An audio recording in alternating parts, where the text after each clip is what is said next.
Allianz शहर का जिन लोगों ने मुझे वोट दिया और जिन लोगों ने वोट नहीं दिया, ऐसे तमाम ही एलियान शहर का मैं शुक्रिया अदा करता हूं और तमाम ही हमारे कार्यकर्ताओं का, जिम्मेदारान का, मुकर्रिर हजरात का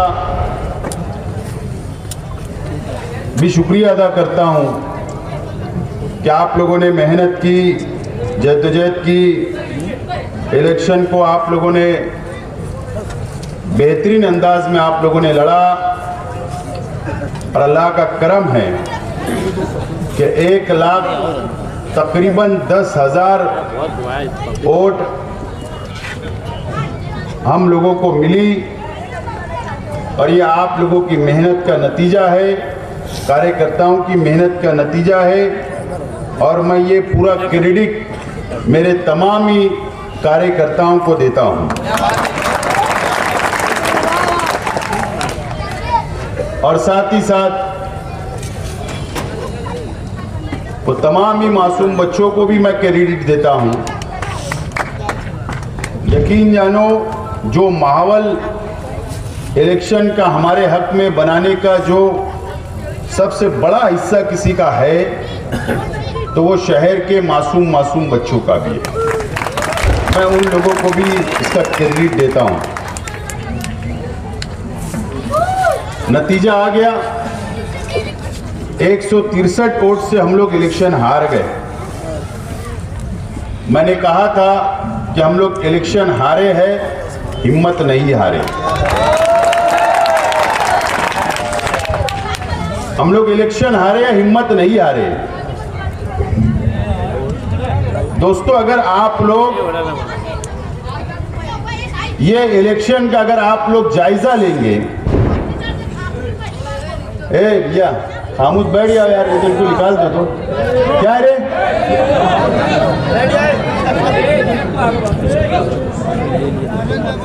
अगर आप लोग ये शहर का इलेक्शन का अगर आप लोग जायजा लेंगे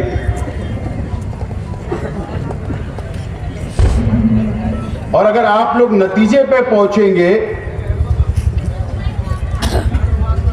तो आप लोग यकीनन अल्लाह ताला का शुक्र अदा करेंगे कि जिस तरीके से मेरे खिलाफ, हमारे अपने खिलाफ जिस तरीके से इलेक्शन लड़ा गया, नीचे उतरकर इलेक्शन लड़ा गया, तो आप लोग अंदाजा लगा लेंगे और अल्लाह का शुक्र अदा करेंगे कि हम लोग 1,10,000 वोट तक पहुंचे। अल्लाह का शुक्र है इतना नीचे उतरकर इलेक्शन को लड़ा गया है। आप लोग सिर्फ जायजा लो और शहर की आवाम भी जायजा ले।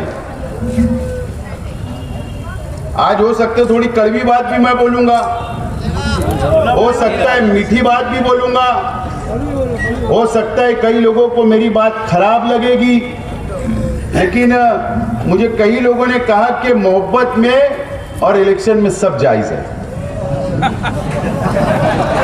बराबर है ना? मोहब्बत में और इलेक्शन में सब जायज है। इलेक्शन के वोटिंग के 2 दिन पहले कई वीडियो ऑडियो वायरल हुई तो मोहब्बत वाली थी, लोगों ने उसको भी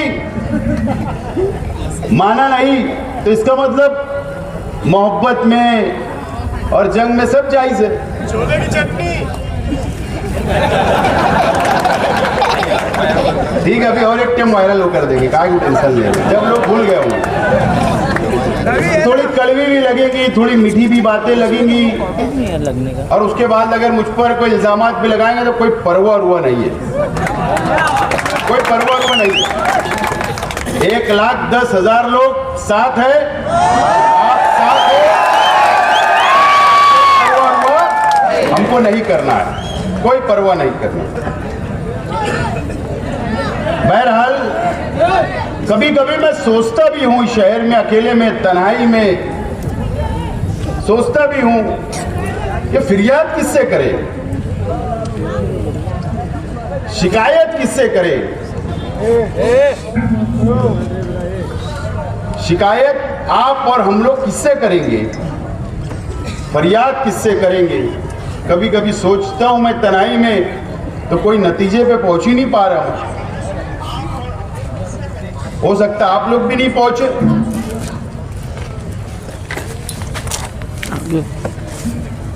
सच्चाई है, आप लोग पूरा जायजा लो इस इलेक्शन का, पूरा जायजा लो। मैं कोई मेरी भड़ास नहीं निकाल रहा, मुझे हर बिरादरी, हर मसलक, हर तबका, हर इलाका, हर गरीब, हर मजदूर, सब लोगों ने वोट दिया, उनसे कोई शिकायत नहीं, कोई शिकायत नहीं है। लेकिन आप जायजा लेंगे तो आप लोग भी ये सोचेंगे कि सही बात है यार, हमने फरियाद किससे करना। मैंने तो सुना है कि उल्मा के पीछे चलो, उल्मा की बातों को मानो, उनके फैसलों को मानो। तकरीरें तो बहुत हुई, लेकिन अगर कोई आलिम हमारे मुखालिफ है और वो अगर ऐसी गिरी हुई हरकत अगर कर रहा है तो फिर फिरियाद हमने कहां लेकर जाना। अगर उसके बारे में भी कोई फतवा होगा तो हमें दे दो, ताकि हमको आइंदा उसके ऊपर चलने के लिए काम आएगा, काम आएगा। अब अगर सुन्नी कोई मुफ्ती का फतवा लूंगा तो देवबंदी बोलेगा मैं नहीं मान रहा। अगर देवबंदी मुफ्ती का फतवा लूंगा तो सुन्नी भाई बोलेंगे हम नहीं मानेंगे। तो ये मसला खड़ा हो जाएगा। बहरहाल आप लोग अंदाजा लगाओ, इलेक्शन डिक्लेयर हुआ, आचार संहिता लगी, उस वक्त आचार संहिता लग चुकी थी, नोटिफिकेशन नहीं निकला था, नोटिफिकेशन नहीं निकला था, आचार संहिता लग गई थी। ए भैया बैठ, थोड़ा शांत है यार, बस मैं 5 मिनट में खत्म कर दूंगा। आप बोले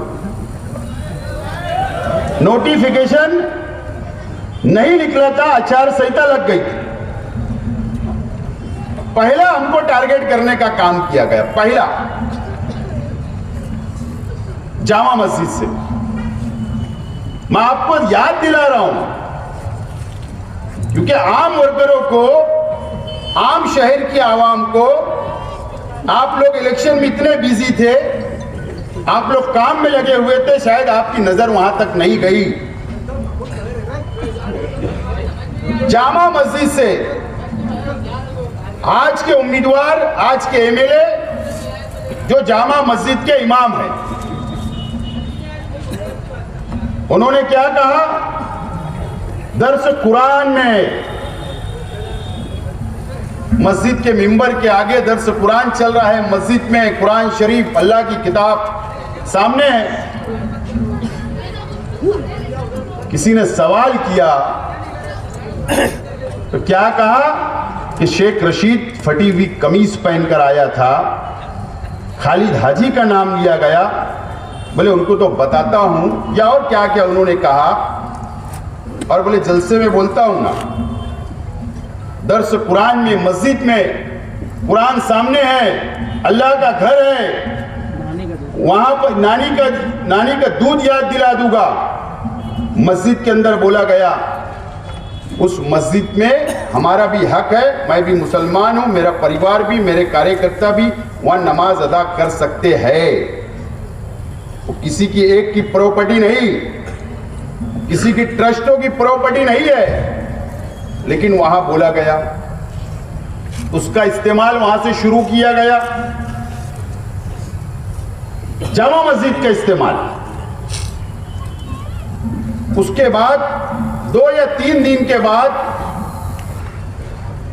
फतेह मैदान पर जमीयतुल उलमा का जलसा था। अब जमीयतुल उलमा, पहले तो मैं बात पूरी करता चलूं, कि जामा मस्जिद के ट्रस्टियान से आज भी मेरा सवाल बाकी है। अगर जामा मस्जिद के ट्रस्टियान अगर बोलेंगे तो एक वक्त लेकर मैं हर जामा मस्जिद के ट्रस्टियान के घर पर भी आ सकता हूं, और मैं सोच रहा हूं कि जाना भी चाहिए, जाना भी चाहिए। क्यों नहीं जाना चाहिए? बिल्कुल जाने का। जिया हकीम साहब हो या और कोई ट्रस्टियान हो, मैं सोच रहा हूं जाना चाहिए कि भाई जवाब हमको तो दो। मेरे वालिद मरहूम का नाम लिया गया, नानी का दूध याद दिलाया गया जामा मस्जिद के मेंबर से, या तो जामा मस्जिद के ट्रस्टियान ने साफ तौर पर मुझको मेरे परिवार को लिख कर दे देना कि आपके परिवार का यहां पर कोई सदस्य आ नहीं सकता, ये जामा मस्जिद हमारी प्रॉपर्टी है, यह हमारी मिल्कियत है, तुम्हारी खानदान का तुम्हारे वर्कर इस जामा मस्जिद में नहीं आ सकते, या तुम्हारा अपना हक नहीं है, ये मुझे लेखी में दे देना, मैं नहीं आऊंगा, मैं नहीं आऊंगा, ये दे दो। लेकिन जामा मस्जिद का इस्तेमाल किया गया। ये इलेक्शन की शुरुआत बता रहा हूं मैं। उसके बाद फतेह मैदान के अंदर जलसा लिया गया जमीयतुल उलमा हिंद के नाम से, मदनी रोड। वहां पर जो बोलना था मेरे परिवार के बारे में या मेरे बारे में, ये खालिद हाजी के बारे में जो भड़ास निकालना था सब भड़ास निकाली गई। वो भी इलेक्शन का एक स्टैंड था, एक वातावरण बनाने का काम था। वहां पर मालिक बकरा, ऐसा ही बोलते हैं, मैं किसी बुजुर्गों का नाम ऐसा नहीं लेता हूं, उनको सब हक है, वो कम ज्यादा बोल देवे, जबान खराब इस्तेमाल करें, उनको हक है, हमको नहीं। अच्छा, बकरा साड़ी क्यों? सिक्का था, मालिक सेठ बकरा। उन्होंने क्या कहा कि जमीयतुल उलमा के 1 लाख मेंबर है हमारे मालेगांव में, 1 लाख मेंबर है। बोले इतनी ओढ़ दो मुफ्ती इस्माइल को कि शेख आसिफ बहा जाए, बह जाए, इतनी ओढ़ दो। मुझे बताओ, जमीयतुल उलमा से भी मेरा सवाल है कि जमीयतुल उलमा ये डिक्लेयर कर दे कि शेख आसिफ के मानने वाले उनके वोटरों से हमको चंदा नहीं चाहिए।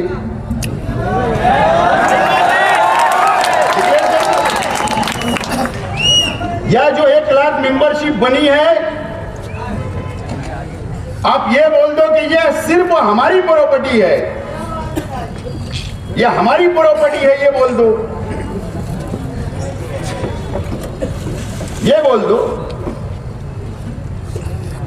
1 लाख वोट आपने बोल दिया जमीयतुल उलमा, मजहबी तंजीम है जमीयतुल उलमा, मेरे लिए मोहतरम कल भी थी ऑल इंडिया, आज भी और आगे भी रहेंगे, उसमें कोई दो राय नहीं। मालेगांव शहर जमीयतुल उलमा से मेरा सवाल है, आप भी डिक्लेरेशन कर दो कि मुफ्ती मोहम्मद इस्माइल कासमी साहब की ये प्राइवेट कंपनी है, इसके अंदर आप लोगों का कोई हक नहीं है, मालेगांव शहर के अवाम का कोई हक नहीं है, आप डिक्लेयर कर दो। उसका इस्तेमाल किया गया, इस्तेमाल किया गया। दीनी तंजीम है, जुमा जुमा फरमान आता है जमीयतुल उलमा का, उस पे हम सब अमल करते, सब हम अमल करते। हम ये थोड़ी देखते, आमीन फारूक साहब ने कहा था, साबिक कारपोरेटर ने, कि पिछले इलेक्शन में 50 लाख रुपया चंदे का पैसा इलेक्शन में इस्तेमाल किया गया था, 50 लाख रुपया। लेकिन जब हम चंदा देते हैं तो हम ये नियत से देते हैं कि साले सवाब की नियत से, नेक नियत से नेकी मिलेगी, चलो दे दिए। लेकिन जमीयत का इस्तेमाल किया गया। मुझे बताइए, अब हिंदुस्तान के अंदर कहीं भी, पूरे हिंदुस्तान के अंदर एक ऐसी कोई मुझे मिसाल लाकर बता देवे कि जमीयतुल उलमा ने किसी कैंडिडेट की हिमायत की, ये बता दो। दस्तूर में होगा तो ये बता दो, दस्तूर में होगा तो ये बता दो। मालेगांव शहर जमीयतुल उलमा मदनी रोड ने, अखबार के अंदर खबर है कि मालेगांव शहर जमीयतुल उलमा मुफ्ती मोहम्मद इस्माइल कासमी को हिमायत देती है इलेक्शन में उम्मीदवारी के लिए। गैर दस्तूरी काम है, ये बता दो। उसका इस्तेमाल किया गया, उसका इस्तेमाल किया गया, दीनी तंजीम का इस्तेमाल हुआ। उसके बाद हमारे पास सब वीडियो है।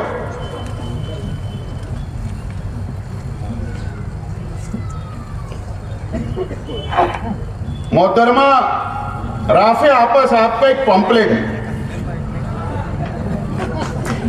भैया कुछ बताते नहीं, वोट देकर सवाब हासिल करे। देखो हाँ मैं क्या बोल रहा हूं, आपको पता भी नहीं होगा, शायद ये नया पूरा और पक्के इलाकात में ज्यादा बटा, वहीं बटा जाए। वोट देकर सवाब हासिल करे और अपने गुनाहों से बचे। ये पम्पलेट है मेरे पास।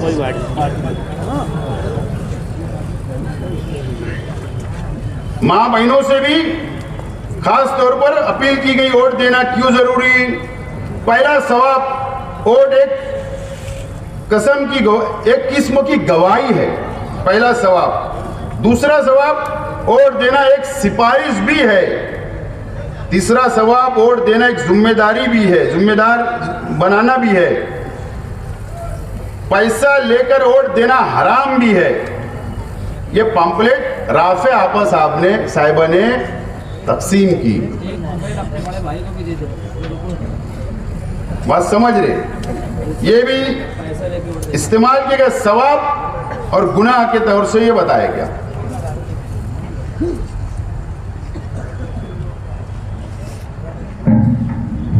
उसके बाद क्या हुआ, आज के एमएलए साहब बीमार हो गए, एंजियोग्राफी हुई। उसके बाद शहर में मां बहनों को जमा करके दुआए मजलिस की गई। आज के एमएलए साहब की लड़की का वीडियो और ऑडियो दोनों हमारे पास मौजूद है, किला खंदक का। दुआ करते करते लास्ट में खड़े रह के तकरीर, वोट देने की अपील की गई, वोट देने की अपील की गई। ये मजहब का सारा लिया गया।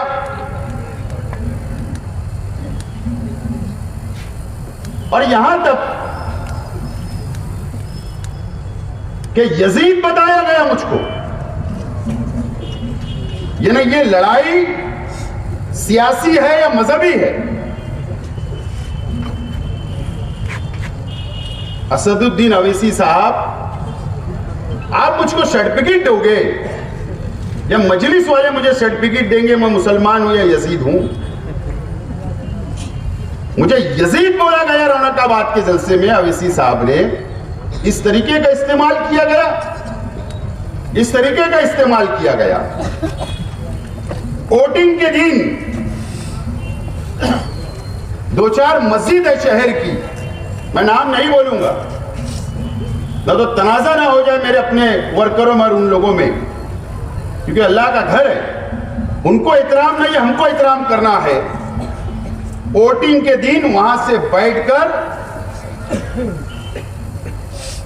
बोगस वोटिंग कराई जा रही है, बोगस वोटिंग मस्जिद के अंदर से। वहां से वोटरों को स्लिप लेकर, कार्ड लेकर भेजा जा रहा था। यह इस्तेमाल किया गया। आखिरी हफ्ते में जुमा के दिन बयानात करवाए गए मसाजिद में, खुसूसी तौर पर इसका इस्तेमाल किया गया।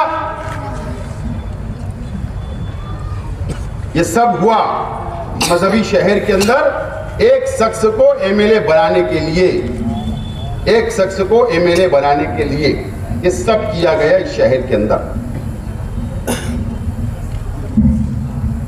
मौलाना सज्जाद नुमानी साहब हमारे बुजुर्ग आलिम दीन हैं, हमको उनका इतराम है।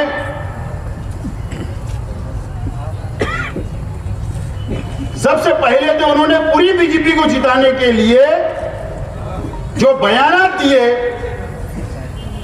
इसीलिए आज महाराष्ट्र के अंदर बीजेपी की सरकार आ गई।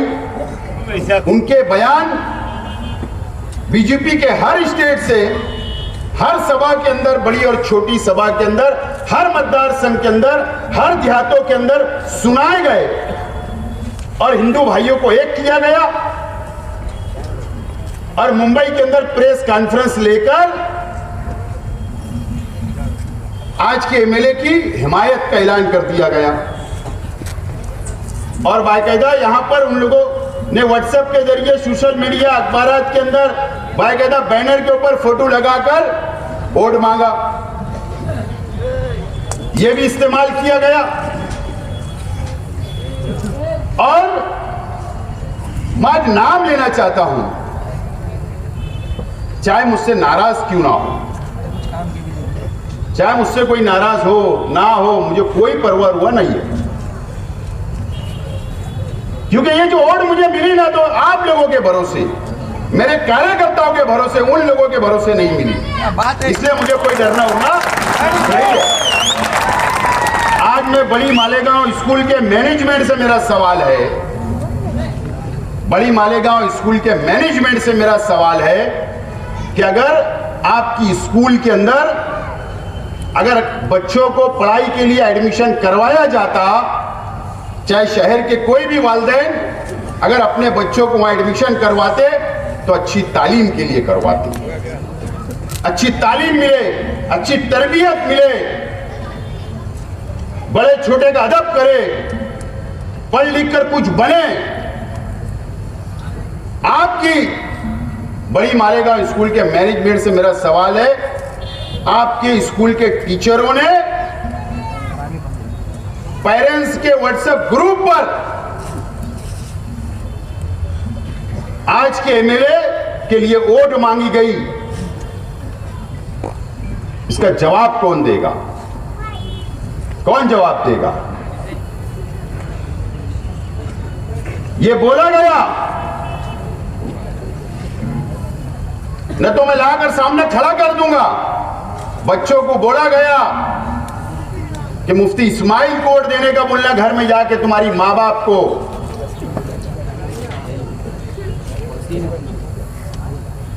ये पीछे खड़े वसीम भाई की बच्ची भी बोला गया। और अगर बोले मुफ्ती इस्माइल चुन कर आ जाएंगे तो आप स्कूल आना मत, छुट्टी मनाना, और जो अगर शेख आसिफ को वोट देंगे तो इसको स्कूल आना रहेगा। मुझे बताइए, वो प्रचार का अड्डा है क्या? यह तरबियत दी जा रही है कि आपकी स्कूल में? मैनेजमेंट से मेरी गुजारिश है, तहकीक करो, सस्पेंड करो, कार्रवाई करो। अगर आप कार्रवाई नहीं करोगे तो बाहालत मजबूरी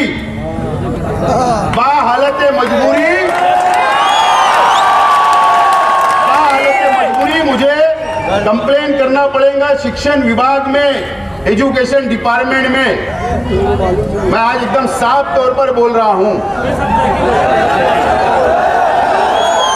फिर तहकीक होगी, जब बात निकलेगी तो दूर तक जाएगी।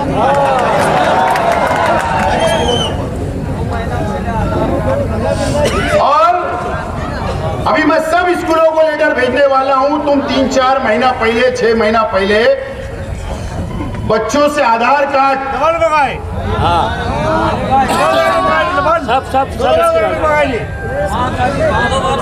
माँ बाप का आधार कार्ड, बच्चों का आधार कार्ड डॉक्यूमेंट क्यों मंगाए गए?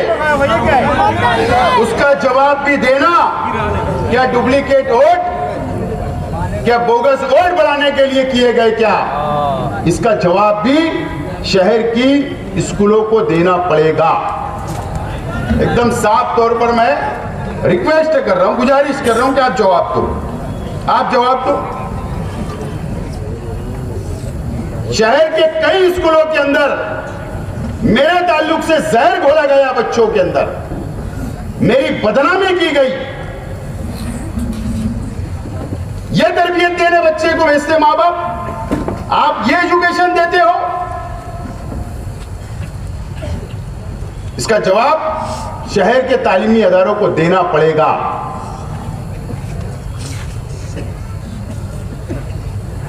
माफी के साथ बोल रहा हूं, देना पड़ेगा। अगर आप नहीं दिए तो बाहालत मजबूरी मुझे जवाब कानून के मुताबिक मांगना पड़ेगा, कानून के मुताबिक मुझे मांगना पड़ेगा। अब सवाल यह है,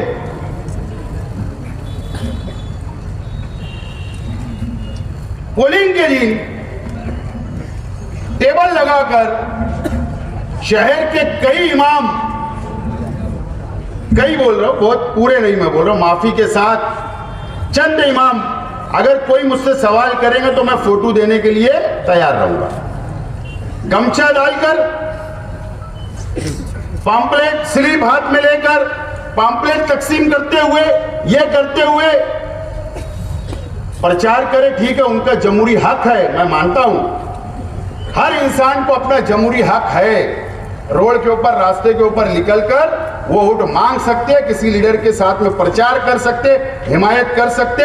लेकिन मेरा सवाल है, अगर फिर वही इमाम अगर मस्जिद में नमाज पढ़ाए और अगर एक आध आदमी को अगर इतराज हो जाए और अगर उसने आवाज उठाई, तो फिर जाहिर सी बात है ना कि वही इमाम के पीछे नमाज पढ़ी जाती जिससे दिल मुतमईन हो। ऐसी है ना हाफिज साहब? अगर कोई दूसरा कुछ होगा बताओ, मेरी बात वापस ले लूंगा। कई लोग हुआ, कई लोग हुआ। मैं आपको सिर्फ ये बताना चाहता हूं कि इस तरीके का इलेक्शन इस शहर के अंदर लड़ा गया। अब बताओ, आप और हमको मिलकर अल्लाह का शुक्र नहीं अदा करना चाहिए? अब मेरा ये टोटल चीजों के ऊपर, ये तमाम ही चीजों के ऊपर, अब मैं बताओ मैं किससे सवाल करूं? फिरियाद कहां लेकर हम जाए? कौन इसको रोकेगा? कौन रोकेगा मुझको बताओ। अब मैं तो बहुत हैरान हूं कि कौन रोकेगा। आप भी सोचो ना, रोकेगा कौन? सब कुछ तो इस्तेमाल हो गया। तंजीमें मजहबी, मस्जिद, दीनी तंजीमें, जमियत, जामा मस्जिद, स्कूलें, आप सब इस्तेमाल हो गया, सब। आप मुझे बताओ, हम फिरियाद लेके कहां जाए? अब मेरा सवाल है, अब मैं तो कई टाइम बोल कर मैं तो मायूस हो चुका हूं। इससे पहले भी मैंने कहा, बहरहाल उम्मीद है शहर के उलमाओं से, जो गैर सियासी है, जिनके अंदर तकवा है, परहेजगार है, जो दीनी तंजीमें चलाते, जो उलमाओं की तंजीम चलाते, तमाम ही लोगों से मेरी हाथ जोड़कर गुजारिश है कि इसके ऊपर हमारी रहनुमाई करे, रहनुमाई हमारी करे। ठीक है, अगर हमारे इलेक्शन पीरियड के अंदर, प्रचार के अंदर कोई गलती हो गई होगी हमारे मुकर्रिर से, मुझसे, तो मैं खुला माफी मांगता हूं आप लोगों से। लेकिन ये जो बातें हुई, इस पे कौन रहनुमाई करेगा? आप मुझे बता दो, कौन रहनुमाई करेगा? ये सवाल मैं छोड़ रहा हूं शहर के सामने, संजीदा लोग के सामने, ये शहर मुसलमानों के सामने, आप लोगों के सामने मैं छोड़ रहा हूं, शहर के आवाम के सामने। बहरहाल सियासी तौर पर ये शहर को अब सोचना है, शहर को समझना है और आइंदा शहर की आवाम को फैसला करना है कि अब सियासी लोगों ने, सियासी चाहे मैं हो या समाजवादी के लोग हो या और छोटी छोटी पार्टियों के लोग हो, चाहे सोशल वर्कर हो, मुझे बताइए कि शहर क्या फैसला करता है। देखो हमारी ऑफिस, ये ऑफिस खुली रहती है, वो ऑफिस खुली रहती है, गरीब आवाम आती है, हमारे पास शिकायत लेकर आती है, अपने मसाइल लेकर आती है, सुख दुख लेकर आती है, हॉस्पिटल का काम, राशन दुकान का काम, स्कूलों का एडमिशन, कारपोरेशन का काम, पावर का काम, प्रांत का काम, ओबीसी का काम, पंचायत का काम, हमारी ऑफिस खुली रहती है। ये ऑफिस तो 24 घंटा खुली रहती है। हमारे वर्कर बोलो, हमारे जिम्मेदारान बोलो, हमारे कारपोरेटर बोलो, हम बोलो, और हम समाजी काम करते, सोशल काम करते, आवाम के बीच में रहते, आवाम का काम करते। बस हमको यही उम्मीद होती है कि इलेक्शन आएगा तो हमको उसका फल मिलेगा, आवाम हमारे साथ खड़े रहेगी, यही उम्मीद रहती है। ना आवाम से फीस मांगते, ना आवाम से पैसा मांगते, गरीबों का काम करते, सोशल काम करते। और इसी तरीके से समाजवादी का भी मैं समझता हूँ सिर्फ दो पार्टियां हैं शहर में, एक हमारी और एक समाजवादी पार्टी, जो आवामी काम में लगी रहती है, आवाम का सुख दुख जानती है, आवाम के मसाइल हल करती है। लेकिन शहर ने जो फैसला किया, क्या इस ताल्लुक से शहर को, शहर के संजीदा लोगों को, शहर की बाशऊर आवाम को या शहर के गरीब और अमीर को क्या सोचना नहीं चाहिए कि ऐसे शख्सों को वोट दे दी, ना उनका ऑफिस है वो, ना वो राशन कार्ड बनाते, ना किसी का काम नहीं करते, किसी का गरीब का काम नहीं, कोई हॉस्पिटल का काम नहीं, कुछ नहीं। उसके बाद आवाम उनको वोट दे देती। किस बुनियाद पर, किस बुनियाद पर वोट आवाम ने दी, किस बुनियाद पर, मुझे बताइए किस बुनियाद पर। कुछ तो एक मजबूत दलील होना चाहिए। ठीक है, जमहूरी मुल्क है, सबको अपना उम्मीदवार चॉइस करने का, चुनने का पूरा अधिकार है, इसके अंदर कोई दो राय नहीं। लेकिन एक सोच तो हमारी होना चाहिए शहर के ताल्लुक से, शहर के ताल्लुक से एक सोच होना चाहिए, एक समझ होना चाहिए। उसके बावजूद भी ये हुआ। बहरहाल आवाम को सोचना चाहिए। शहर के बुनकर भाइयों से मुझे शिकायत है,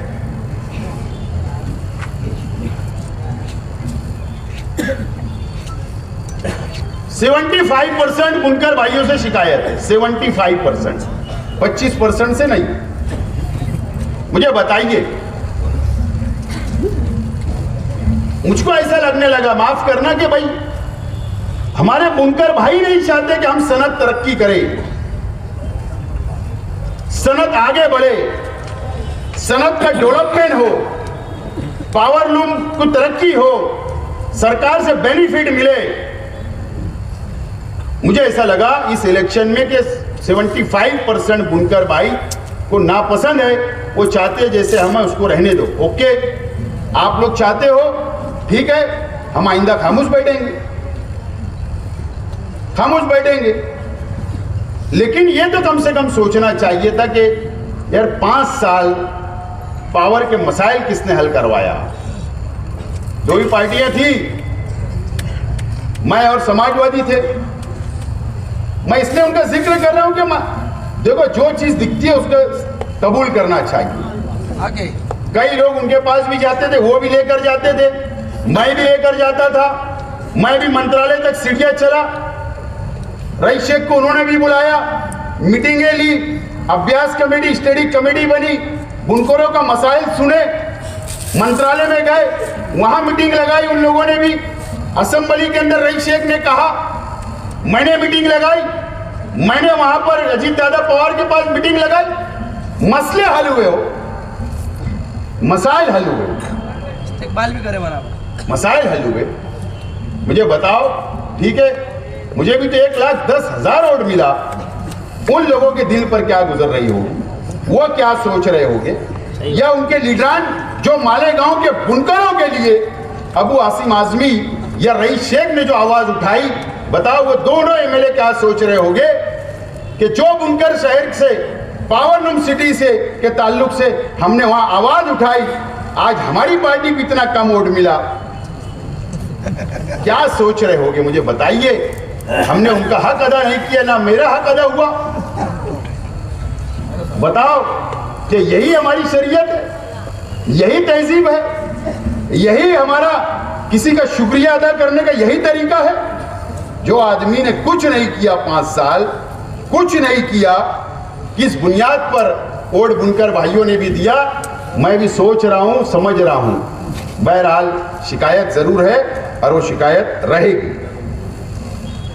बहरहाल ये बात पे तो नतीजे पे तो पहुंचा हूं मैं कि बुनकर भाई भी ये शहर की सनत को तरक्की नहीं चाहते, नहीं चाहते, नहीं चाहते। ये बात भी मैंने नतीजे पे मैं पहुंचा हूं। बहरहाल ये तमाम ही चीजें, ये शहर को बहुत संजीदगी से फैसला करना है, समझना है और आगे बढ़ना है। ये बात आप लोगों को, हम लोगों को समझना है। देखो, महाराष्ट्र के अंदर बीजेपी की सरकार बन रही है।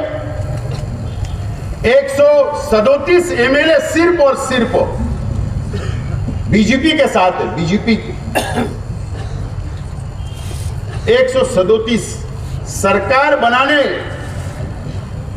145 एमएलए लगते हैं सिर्फ।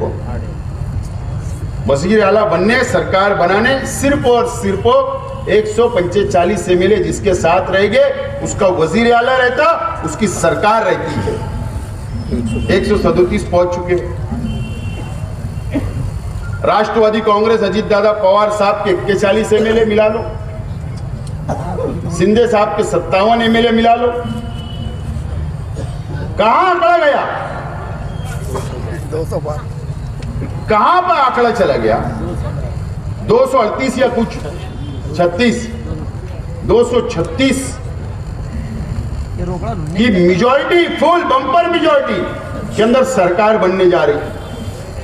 बम्पर मेजॉरिटी सरकार बनने जा रही है। एक एमआईएम, 2 समाजवादी, कांग्रेस के 3, कांग्रेस के कुछ 10 या 12 है, 16, उद्धव ठाकरे के 20, राष्ट्रवादी शरद पवार साहब के 10। ये 3-4 पार्टियां भी मिलाकर 50 का आंकड़ा क्रॉस नहीं कर रही, 50 भी नहीं हो रहे। अपोजिशन लीडर भी नहीं बन रहा है। 5 साल अपोजिशन लीडर नहीं रहेगा महाराष्ट्र के अंदर, जो आवाज उठाए, आवाज। बिना अपोजिशन लीडर की सरकार बनने जा रही है, बिना अपोजिशन लीडर की। यह क्यों हुआ, यह आप लोगों को समझना है, महाराष्ट्र के मुसलमानों को समझना है, शहर के मुसलमानों को समझना है। इस तरीके की सरकार आ रही है। अब नुमाइंदगी कौन करेगा? तामीरी काम कौन करेगा? कौन तामीरी काम करेगा? यह शहर को और महाराष्ट्र के मुसलमानों को सोचने का वक्त आ गया है। बहरहाल मैंने सुना कि आज के एमएलए साहब सरदार नगर की उनकी ऑफिस के ऊपर पुलिस को दम दे रहे थे। दम दे रहे थे, दम, धमकी, धमकी दे रहे थे कि जुमरात तक ये पुलिस ने अपना लाएमल तैयार कर लेना, और न तो जुमा के दिन से मैं देखता हूं शहर को और क्या बोले थे? दो हाथ, दो हाथ और एमएलए पावर। 10 साल भादर रहे थे क्या?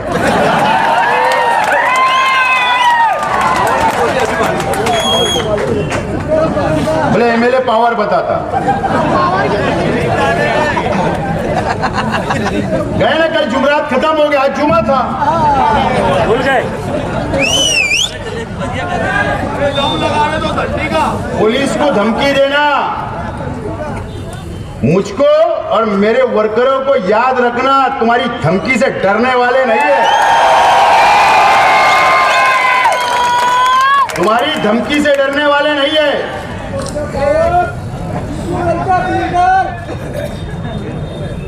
और पुलिस डिपार्टमेंट से भी मेरी रिक्वेस्ट है कि इनके लोग जो फैक्ट डुप्लीकेट वारदातें करते हैं, जो जाफर नगर के अंदर इन्होंने किया था, मैं पुलिस से रिक्वेस्ट करता हूं कि वो प्रेस कॉन्फ्रेंस देकर आवाम के सामने लाए कि उस शख्स को किसने उठाकर लेकर गया था, और वाजे करें शहर की आवाम के सामने कि वो फैक्ट था कि सच्चाई उसके अंदर थी, या आवाम के सामने वाजे करे। पुलिस डिपार्टमेंट से मेरी रिक्वेस्ट है कि नदीम फिगर का जो मामला हुआ फायरिंग का, पुलिस उसकी इंक्वायरी करे, डीप तक तहकीक करे, और मुझको शक है वो भी फैक्ट है, आवाम के सामने ये बात भी लाई जाए, आवाम के सामने ये बात भी लाई जाए।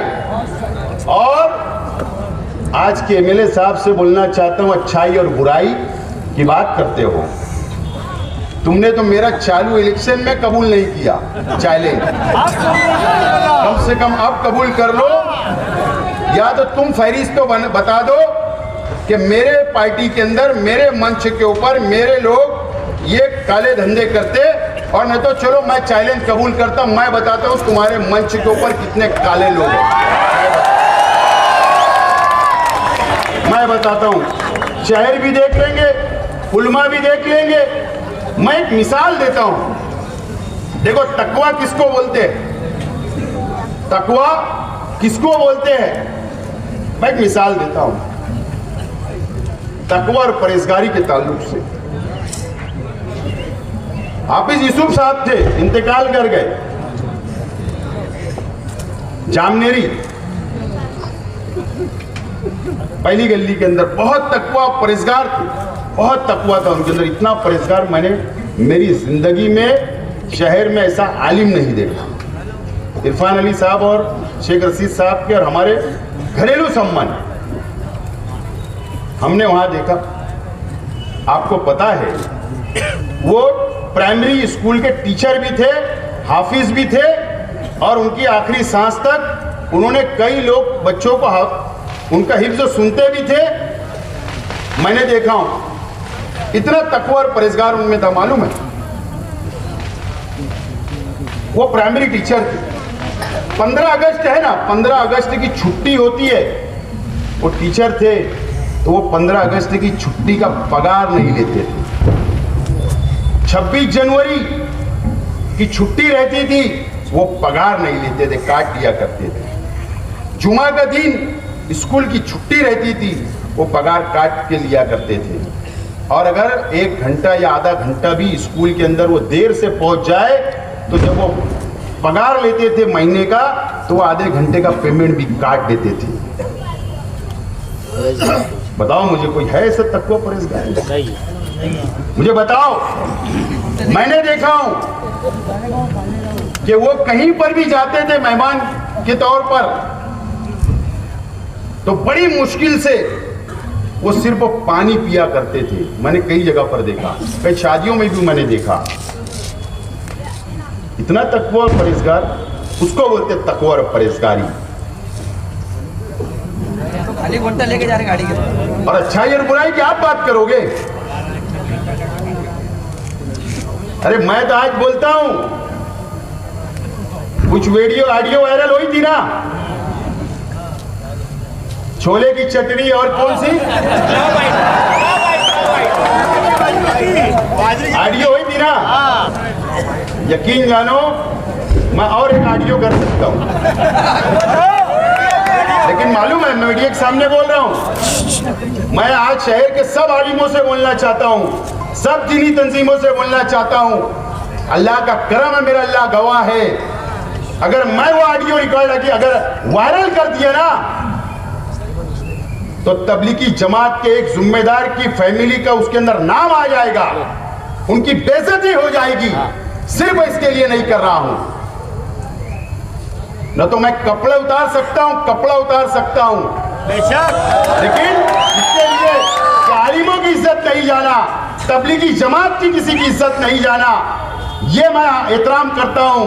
अगर मेरे को इलेक्शन जीतना रहता तो मैं वो ऑडियो उस वक्त भी वायरल कर सकता था और किसी को नंगा कर सकता था, मैंने इसलिए नहीं किया। क्या बात करते हो आप? अच्छाई और बुराई की बात, किसी की मां बेटी से ऐसी बात करोगे? शर्म आना चाहिए आपको, और अच्छाई और बुराई की बात करते हो। सिर्फ इसके लिए नहीं करता हूं, ये मेरा शहर है, ये मुसलमानों का शहर है। अगर ये शहर की किसी की भी इज्जत जाएगी तो मेरी इज्जत जाएगी, ये सोच के मैंने वो काम नहीं किया।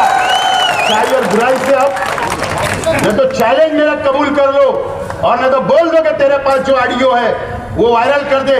वायरल करने के लिए तैयार हूं, आज 1 घंटे का टाइम देना। लेकिन ठीक है, सियासत अपनी जगह मैं मानता हूं, लेकिन ये तरीका ठीक नहीं है शहर के अंदर। और मैं डिपार्टमेंट से गुजारिश करता हूं, डिपार्टमेंट की भी बदनामी है अच्छाई और बुराई के ऊपर। जो ड्रग्स का, एमडी का, चरस का, गांजे का जो 2 नंबर का इल्जामात मेरे पे पूरे इलेक्शन में लगाए, मैंने जवाब नहीं दिया। हम लोग पाक लोग हैं, ईमानदार लोग हैं, हलाल खाने वाले, हलाल कमाने वाले लोग हैं। अल्लाह का करम है कि शहर जानता है हम क्या है। लेकिन मैं पुलिस डिपार्टमेंट से गुजारिश करता हूं, क्या ये शहर के अंदर ये सब चलता है? कौन करता है? उसको पुलिस पकड़े और वाज़ेह करे कि किसके धंधे हैं, कौन करता है, कौन कराता है। पुलिस वाज़ेह करे, ना तो पुलिस की भी बदनामी हो रही है, यहां तक नहीं पूरे स्टेट लेवल तक हो रही है। पुलिस से भी रिक्वेस्ट करता है कि इसके ऊपर भी दूध का दूध और पानी का पानी होना चाहिए। दोस्तों और साथियों, इलेक्शन 163 वोट से हम हारे हैं, लेकिन हिंदुस्तान के कानून के अंदर सुप्रीम कोर्ट का एक जजमेंट है, सुप्रीम कोर्ट का एक फैसला है। फैसला साफ तौर पर है कि इलेक्शन में मजहब का इस्तेमाल नहीं किया जा सकता। चाहे वो हिंदू हो, मुसलमान हो, सिख हो, ईसाई हो, कोई भी शख्स मजहब का इस्तेमाल नहीं कर सकता।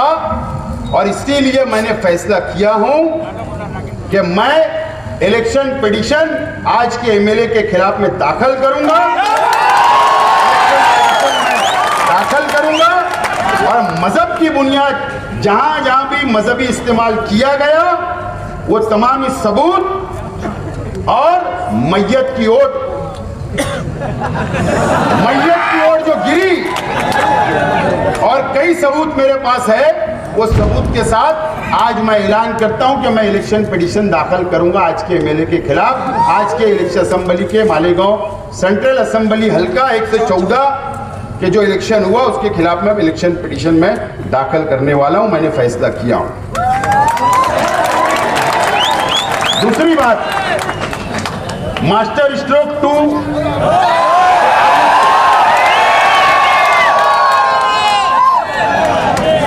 ये बात तो बिल्कुल सच है।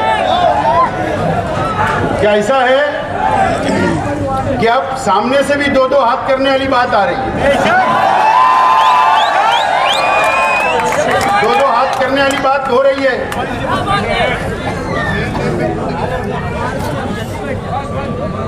दो हाथ। अरे अभी आपकी तबीयत खराब रही, थोड़ा सी आप चल रहे, सांस फूलने लगी। अल्लाह आपको सेहत दे, तंदुरुस्ती दे, हमारी दुआ है। काहे को 2-2 हाथ की बात कर रहे हैं?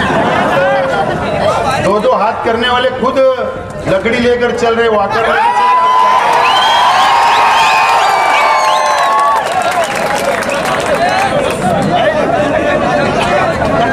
दो हाथ की बात कर रहे हैं। हम उस रास्ते पे नहीं जाना चाहते। अगर आप सोचेंगे कि हम दबा लेंगे, हम डरा लेंगे, हम धमका लेंगे, वो दिन दूर हुए, वो दिन दूर हुए। ये तो हमारी इंसानियत है, हम सीधा चल रहे। तो जिस दिन हम टेढ़ा चलने लगे, आप सीधा चलने लग जाओ। हम ये रास्ते में नहीं जाना चाहते। दो हाथ की बात हमसे मत करो, हमसे मत करो। और हम लड़ाई झगड़ा नहीं चाहते। गुंडागर्दी की बात मुझे बताओ, इलेक्शन के बाद से कितने हुए? पेटी बंद हुई क्या? जिस दिन अगर मैं घर के बाहर नहीं निकलता था ना, मैं इलेक्शन हारने के बाद दूसरे दिन जब बाहर निकला घर के, तो कुछ नहीं हुआ। और तो मैं घर में बैठा रहता तो समझ बन जाती थी। लेकिन मैं घर से बाहर निकला, मेरे चाहने वालों को समझाया, बुझाया, मैंने उनको हौसला दिया, तो ये शहर शांति से है। हम शांति पसंद लोग हैं, अमन पसंद लोग हैं। उसके बाद भी कंप्लेन, मालेगांव पुलिस वालों की कंप्लेन कर रहे। मैं निकला, गुरुवार वार्ड में बड़ी हजारों लोग लग गए, रोड पे आ गए मेरा इस्तेकबाल करने के लिए। घबराहट होने लगी। आईजी को फोन, डीजी को फोन, जिला एसपी साहब को फोन। वो शेख आसिफ निकल रहा गांव में, उसको रोको रोको। वो बेचारों को ऊपर से ये इनको फोन, शेख आसिफ। फिर दूसरे दिन निकला तो फिर वैसे ही कुसुम्बा रोड, आयशा नगर, रौनकाबाद, खूब आवाम हजारों की तादाद में रोड पर आ गई इस्तेकबाल करने। फिर कंप्लेन, नहीं कुछ हुआ तो हमारे पीआई साहब आयशा नगर वालों ने भी गुना दाखिल कर दिया। लेकिन नहीं भी करते तो चलता, मैं तुम्हारा ही काम कर रहा था, सबको शांत कर रहा था। चलो कर दिए तो कोई बात नहीं। लेकिन हमसे इतना डर और खौफ है आपको कि आपको ऊपर कंप्लेन करना पड़ रही है। बोले मैं एमएलए का पावर बताता, एमएलए का पावर रहता तो जिला एसपी साहब को कोई फोन नहीं करता, यही फोन कर लेते। और तुमने 10 साल के अंदर कुछ नहीं किया शहर का, अब क्या एमएलए की पावर बताएंगे? एमएलए की पावर बताना है ना, तो ईमानदारी से शहर का विकास करो, शहर का डेवलप करो, शहर को के काम करो।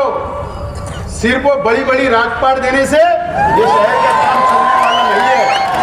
बहरहाल मैं आज मास्टर स्ट्रोक 2 तो आपको इंतजार है। मेरे भी जहन में कुछ बातें चल रही है, लेकिन मैं ये चाहता हूं कि कोई जल्दबाजी में फैसला ना लूं, कोई जल्दबाजी में फैसला ना लूं। मैं कल 11 लोगों की कमेटी का ऐलान करूंगा। वो कमेटी आपस में बैठेंगी, आइंदा लाएमल अपना तैयार करेगी और वो कमेटी जो फैसला सुनाएगी फिर मास्टर स्ट्रोक 2 में ऐलान करूंगा। ये बात का मैं आज ऐलान करता हूं। और दूसरी बात, आप लोगों को किसी से डरने की जरूरत नहीं, किसी से दबने की जरूरत नहीं, किसी के सामने झुकने की जरूरत नहीं। हम लोग, आप लोग जाबाज लोग हैं और मैं आपका भाई हूं, मैं आपका भाई हूं, आपके साथ हूं। आप सिर्फ साथ रहो, इंशाअल्लाह। आज हमारा नहीं लेकिन कल हमारा होगा और कल